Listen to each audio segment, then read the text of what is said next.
Hello, everybody. This is Gerald Celente, and it's Wednesday. And what is Wednesday? Wednesday's Honor Day. Honored to be here with Judge Andrew Napolitano, a man of the true American spirit, and not just in his heart and soul, but in his mind and knowledge. There's no one that I know, and I'd like for anybody to tell me if they know anybody better, that knows the Constitution of this United States and the Bill of Rights, what it means, what it is, and what's happened to it, and how we've lost those rights and how the Constitution's just been shredded.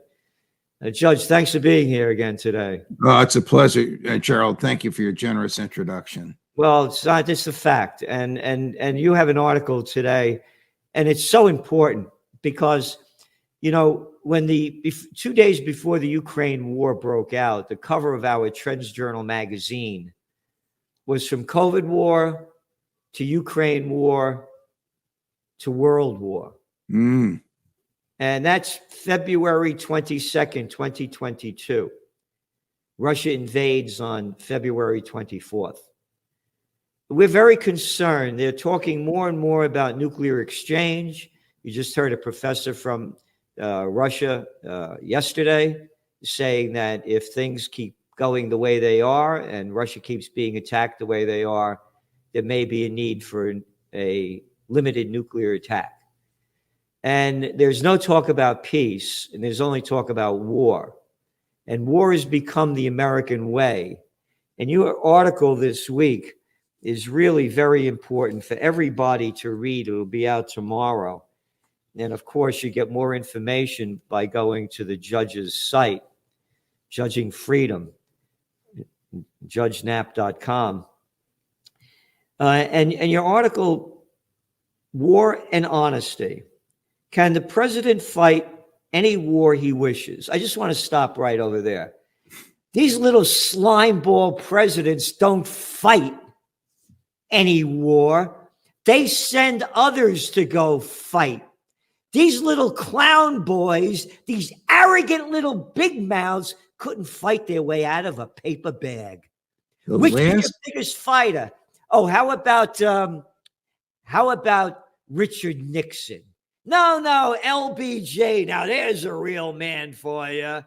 How about Woodrow Wilson? Now there's a fighter. How about Franklin Roosevelt? Oh man, what a tough guy he was. Hey, how about the Nobel Peace of Crap Prize winner, Barack Obama? Now there's a real man that will fight. No, how about little Georgie Bush? So anyway, going back to your article, can the president fight any war he wishes? Can Congress fight any war it chooses? And again, little Lindsey Graham fighting? They don't fight. They only send people to fight. Are the constitutional, legal, and moral requirements that must first be met before war is waged? Are there constitutional, legal, and moral requirements that must first be met before war is waged? Can the president and Congress dupe the public? These questions should be central to the debate over the U.S. involvement in Ukraine. What debate? There is no debate. In the Vietnam era, there was a debate every day, everywhere, in the streets, on television, in the classrooms. There's no debate over Ukraine because the media mouths what the CIA feeds to it, and it's the pro-government line. You could count on two hands and you wouldn't even use all your fingers. You, the Trends Journal, and a few of our friends and my website and my podcast are the only ones that have become the central focus for the peace movement in America. My arguments tend to be more legalistic because of my background. Can Congress declare war on Russia? No, because we've signed treaties saying we will only declare war on a country that poses an immediate national security threat to the United States. Does Russia pose such a threat to the United States? No. The United States poses such a threat to Russia because we have $50 billion worth of equipment on the ground in Ukraine shooting at Russian boys so that Joe Biden can run for re-election as a wartime president. Did Congress authorize the killing of Russian boys? Did Congress declare war? No and no. but it did give Joe Biden a blank check. So Congress will allow him to fight an undeclared war. Are there American troops on the ground? Depends how you define it. If you define troops on the ground as guys in uniform and in boots and carrying weapons, the answer is no. If you define boots on the ground as guys in uniform, as guys wearing boots and weapons and out of uniform, the answer is yes. There are American troops there, and they're pulling triggers that send American-made projectiles to kill Russian boys. What do you expect the Russians to do about it? And what you just said is not what you're just thinking or what you may believe. It's a fact, because our Secretary of Defense, Lloyd Austin, the former murderer general, was in Iraq killing people. His last job was sitting on the board of directors of Raytheon, the second largest defense contractor in the United States, and accordingly made $7 million by sitting on board of directors before he was appointed as Secretary of Defense, has admitted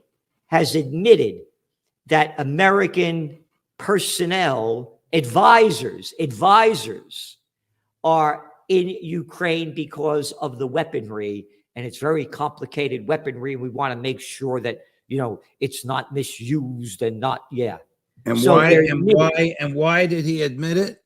Because the documents that they blamed that young kid in Massachusetts on for leaking, the authenticity and accuracy of which the government has never challenged, reveal that American troops are on the ground and reveal that Lloyd Austin and all his senior military people believe that Ukraine will lose the war. And still we're sending billions. We sent another $6 billion since you and I were on air together. Yeah. As this country's rotting in front of us. Oh, did you see that train on that bridge that collapsed in Montana, and all the filthy crap in the train, or all the poisons went into the water? Oh, that hardly made the news. Who cares? Everywhere you drive, boom, boom, boom, boom, boom. The roads are rotting. The streets are filled with homeless. Crime is on the rise. The middle class is shrinking, but yet more money going into fighting this war. But again, your article is so important, because what you're saying, and you're showing how they have robbed us of our constitutional rights.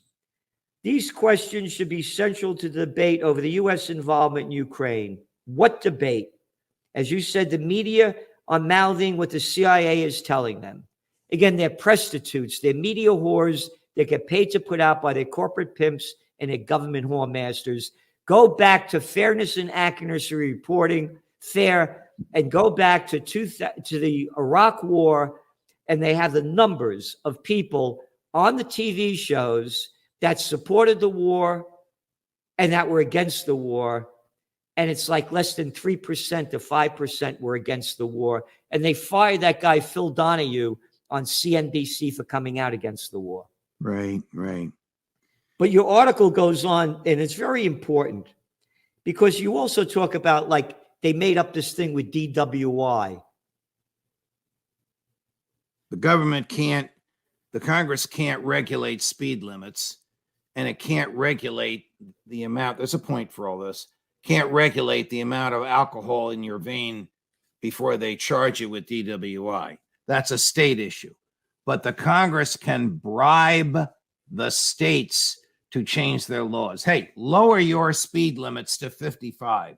Lower the amount of blood alcohol in the veins to 0.08, and we'll give you enough money to repave all the federal highways in your state. And of course, the states take the cash and they cave.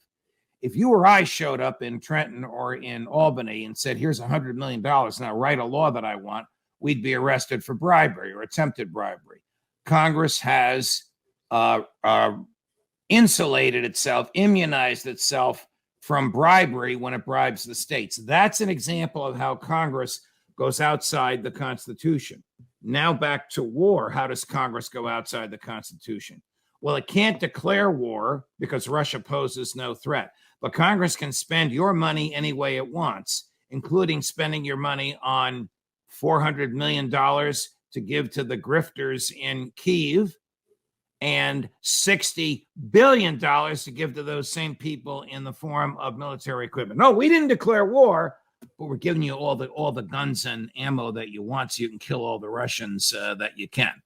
You see how they lie to us because they took an oath to preserve, protect, and defend the Constitution, and they go outside it, domestically by bribing the states, internationally by giving military material and cash to another country to fight our wars, to Victoria Nuland, to Tony Blinken, to Lloyd Austin, to Jake Sullivan, to Joe Biden. Ukraine is a battering ram to drive Putin from office.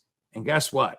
They are not going to succeed, and they're in so deep, they don't have an off-ramp, and they don't know what to do.